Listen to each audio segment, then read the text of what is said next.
और अपनी कंट्री के लिए भी कंट्रीब्यूट कर सकते हैं कुछ इस तरह की वीडियोस बनाकर, जिससे ये तासुर जाए कि आपने मुल्क को साफ़ कैसे रखना है।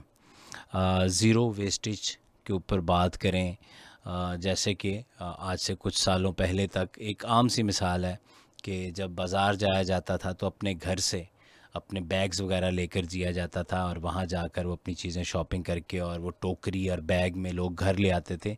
तो ये शॉपिंग बैग वाला सिलसिला नहीं था। अब तो आप देख रहे होते हैं कि चाहे कोई 10 रुपए की चीज़ हो, 50 रुपए की हो, या 1000 रुपए की हो, हम शॉपर ज़रूर तलब करते हैं। और एक एक चीज़ अलहदा-अलहदा शॉपर्स में डाल के कोई एक बंडल सा बना होता है। फिर घर आके वो शॉपर ख़ाली होते हैं, और उसके बाद वो कहाँ कहाँ वेस्ट होते हैं, कहाँ दफनाए जाते हैं, कहाँ फेंक दिए जाते हैं, कोई पता नहीं होता।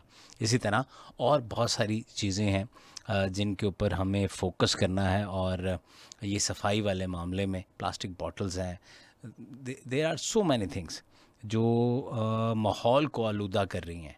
और इसके ऊपर मैं ये चाहता हूँ कि जहाँ मेरा यंगस्टर और बहुत सारी चीज़ों पे फोकस किए हुए हैं, तो ये जितने भी व्लॉगर आप कहते हैं, मुझे तो सबके नाम नहीं आते, लेकिन जो लोग भी ये काम कर रहे हैं, तो वो इस तरफ क्यों नहीं सोचते? तो ज़रा आप इनको इस तरफ भी पुश करें कि आप माशरे में अच्छाई फैलाने के लिए भी कंटेंट बनाएं।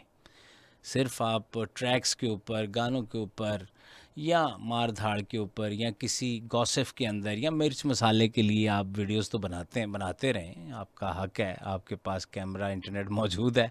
लेकिन यहाँ भी आपने थोड़ा बहुत अपना हिस्सा डालना है, और लोगों को जिसे कहते हैं ना, पुश करना है, थोड़ी तरगीब दिलानी है कि हमने इस तरीके से अपने मुल्क को, अपने इलाके को, अपने शहर को, अपने कस्बे को, अपने देहात को साफ़ रखना है, आलूदगी से पाक रखना है।